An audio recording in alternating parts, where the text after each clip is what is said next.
샬롬, 주님 안에서 평안하시죠? 오늘도 우리가 모두 하나님 말씀 앞에 모였습니다.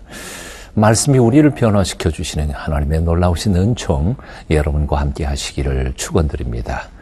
죽은 자의 부활을 의심하는 사람들에게 사도 바울은 죽음과 부활의 관계에 대하여, 그리고 부활 이후의 그 영광에 대하여 또 자세히 논증하고 있습니다. 고린도전서 15장 35절 이하 49절까지 말씀 함께 보시겠습니다.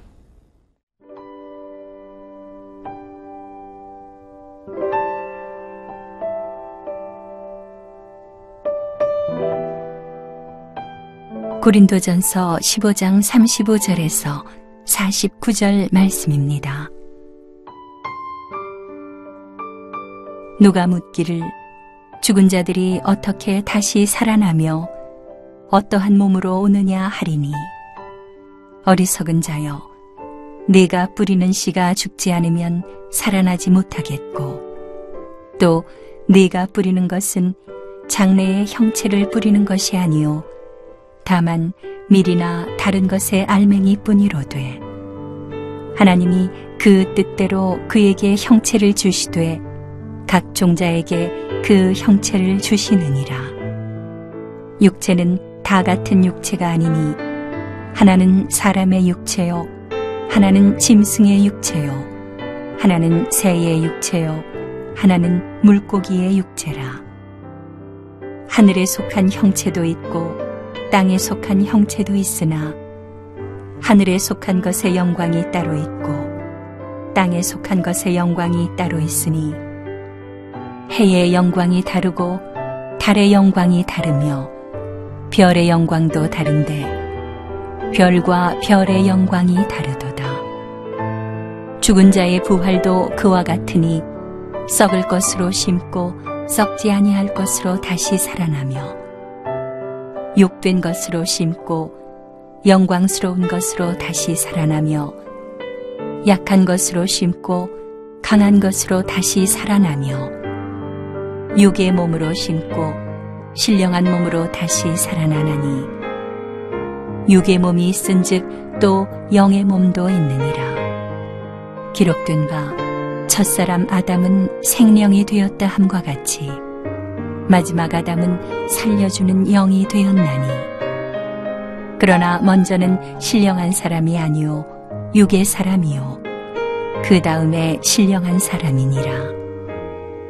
첫사람은 땅에서 났으니 흙에 속한 자이거니와 둘째 사람은 하늘에서 나셨느니라. 무릇 흙에 속한 자들은 저 흙에 속한 자와 같고, 무릇 하늘에 속한 자들은 저 하늘에 속한 이와 같으니, 우리가 흙에 속한 자의 형상을 입은 것 같이 또한 하늘에 속한 이의 형상을 입으리라. 35절 말씀 먼저 읽어봅니다. 누가 묻기를 죽은 자들이 어떻게 다시 살아나며 어떠한 몸으로 오느냐 하리니, 사도 바울은 부활을 의심하는 이들, 죽은 자의 부활에 의구심을 제기하는 그들을 향하여 이제 씨 뿌리는 비유를 통하여 또한 논증하고 있음을 봅니다. 36절부터 38절까지죠.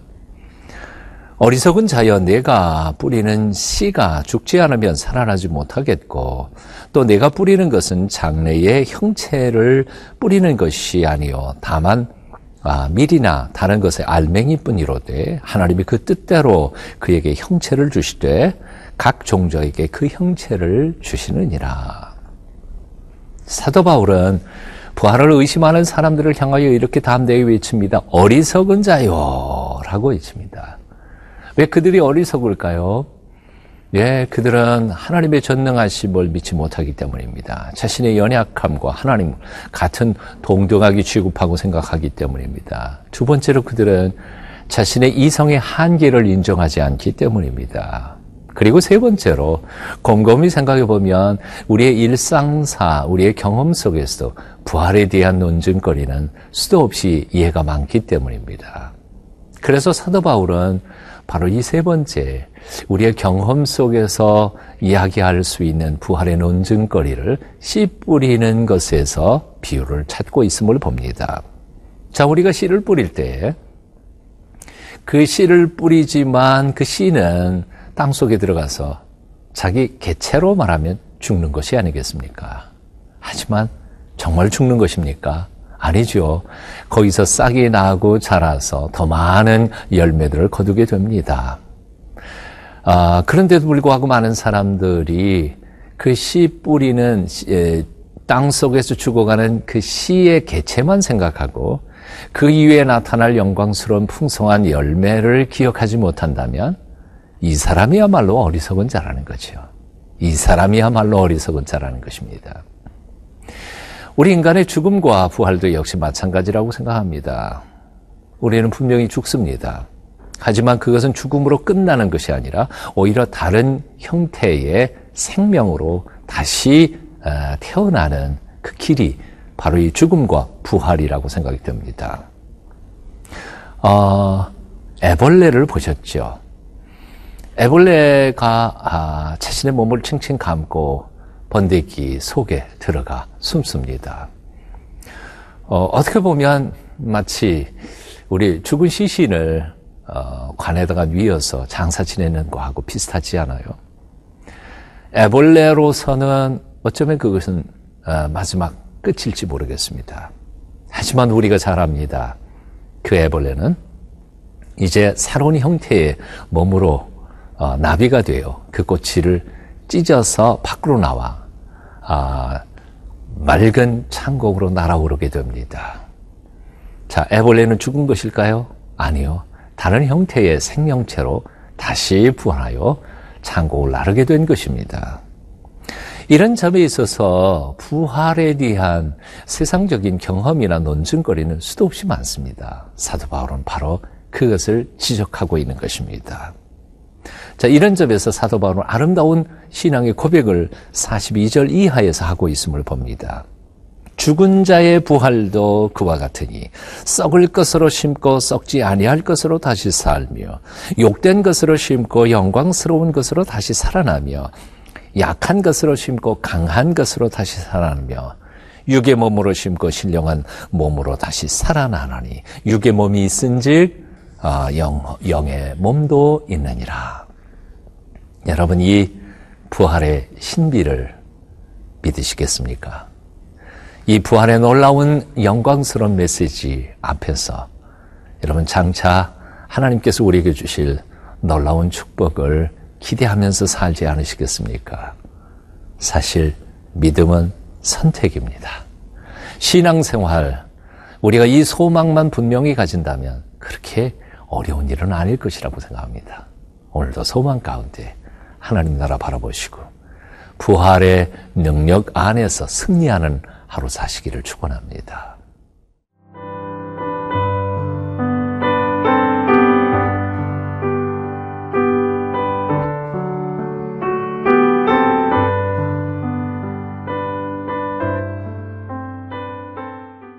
사도 바울은 다시 두 아담의 비유를 계속하고 있습니다. 45절에서 49절이죠. 기록된 바 첫사람 아담은 생명이 되었다 함과 같이 마지막 아담은 살려주는 영이 되었나니 그러나 먼저는 신령한 사람이 아니요 육의 사람이요 그 다음에는 신령한 사람이니라. 첫사람은 땅에서 났으니 흙에 속한 자이거니와 둘째 사람은 하늘에서 나셨느니라. 무릇 흙에 속한 자들은 저 흙 속에 속한 자와 같고 무릇 하늘에 속한 자들은 저 하늘에 속한 이와 같으니 우리가 흙에 속한 자의 형상을 입은 것 같이 또한 하늘에 속한 이의 형상을 입으리라. 사도 바울은 계속해서 첫 아담의 육성과 그리고 둘째 아담이신 예수 그리스도의 영성을 비교하여 설명하고 있음을 봅니다. 첫 아담은 흙으로 빚어서 그 코에 생기를 불어넣음으로 생명이 되었었습니다. 하지만 두 번째 아담이신 예수 그리스도는 당신의 생명으로 죽은 자들의 호흡에 불어넣어 살리는 영이 되었다는 것입니다. 첫 번째 아담은 흙에서 취했으니 흙에 속한 존재이고 두 번째 아담이신 하나님 예수 그리스도는 하늘로부터 내려오신 분이니 하늘에 속한 자라는 것이지요.